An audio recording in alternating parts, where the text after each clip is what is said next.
Por que que a linguagem do Twitter é acústica e por que que você deveria se importar com isso?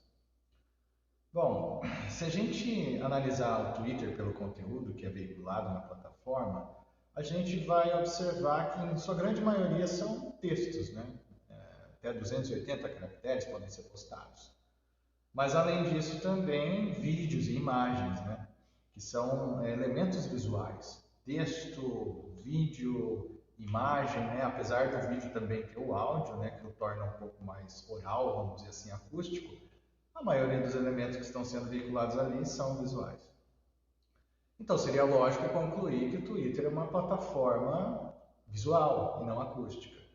Mas por que eu estou dizendo então que ele é uma plataforma acústica, né? Assim, para enxergar isso e entender isso, você tem que olhar o Twitter para além do conteúdo dele. Você tem que tentar enxergar a forma do Twitter.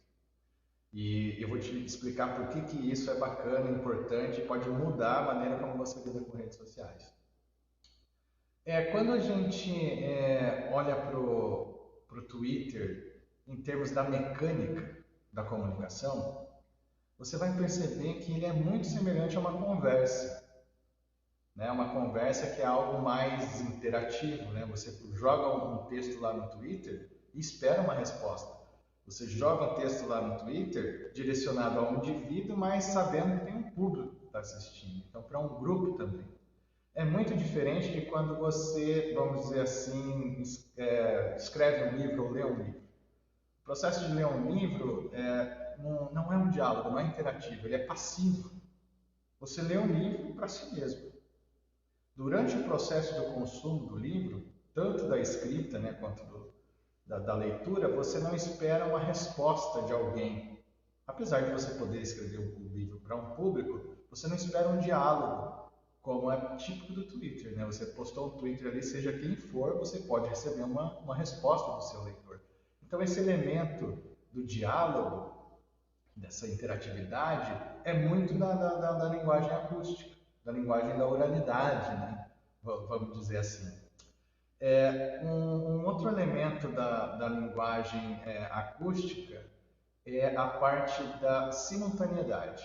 Então, quando você lê um livro, você não consegue fazer isso com várias pessoas, né? Você não pode ler um livro e conversar ao mesmo tempo.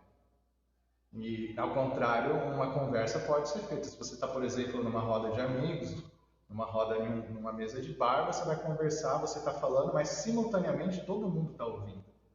E simultaneamente, inclusive, às vezes as pessoas podem responder ao mesmo tempo, né? Até falando um por cima do outro, que é típico, né? de conversa de boteco. Mas no livro isso não acontece, porque não é essa a mecânica dele. No livro também, o teor da linguagem é diferente, né? Você vai usar um vocabulário mais sofisticado. Em uma conversa, a gente tende, né, a usar uma linguagem mais coloquial, né, mais simples. Muito, assim, você pode até usar uma linguagem mais sofisticada, né? Mas às vezes isso causa até uma certa estranheza, dependendo do público que você está direcionando, né? Se você abusar muito do Aurélio, por exemplo. Então não é muito comum, é muito mais comum você usar uma linguagem sofisticada num livro. Ali, se você for muito coloquial, frequentemente você pode receber crítica, né? Pô, num livro, cara, você usar esse tipo de termo, cometer esse erro ortográfico, né? Não é normal ali. Então a gente tem esses elementos, e esses elementos ditam a forma, né, da linguagem. Linguagens mais visuais tendem a ter esses elementos, né? São mais permanentes também por estarem gravadas, como um livro, uma fotografia, uma imagem, né? E outro elemento do diálogo é a impermanência. A gente está conversando e de repente some a conversa, ela não está gravada em lugar nenhum, a não ser na memória talvez das pessoas que estavam dialogando. Mas para além disso, não. E por que você deve se importar com isso no final das contas, né? Como é que a gente pode usar isso na prática? Então, se você olhar para as redes sociais, de um modo geral, você vai conseguir identificar qual é a forma predominante dessa mídia social. Se é mais a visual ou mais a acústica. Quando a gente olha para o Twitter, a gente percebe que, em termos da forma, ele é muito mais acústico do que visual. Então, você usar técnicas que você usa em um diálogo bem sucedido também vão prosperar, né? Vamos dizer assim, no ambiente acústico do Twitter, que é você não ser tão sequencial, ou vamos dizer, ficar encadeando muito tweet, Porque se você encadeia muito tweet, o cara pode pegar um fragmento do teu tweet que depende dos outros para dar contexto, como em um livro, né, que é mais visual, e recompartilhar ele descontextualizando o teu tweet, né? Além disso, usar uma linguagem mais simples, você vai conseguir atingir mais pessoas que estão esperando, a expectativa dela ali é de um teor de linguagem de uma conversa e não de um livro rebuscado, né? Você também, mesmo quando fala para um indivíduo e cita, entender que você está convidando todo mundo para um diálogo, né? Então, ter a ideia de que não é um livro ou você está escrevendo para uma pessoa ler por vez, você está escrevendo para várias pessoas como se estivesse numa roda de boteco. Então, essa é a mentalidade que você precisa ter quando encara essas mídias, né?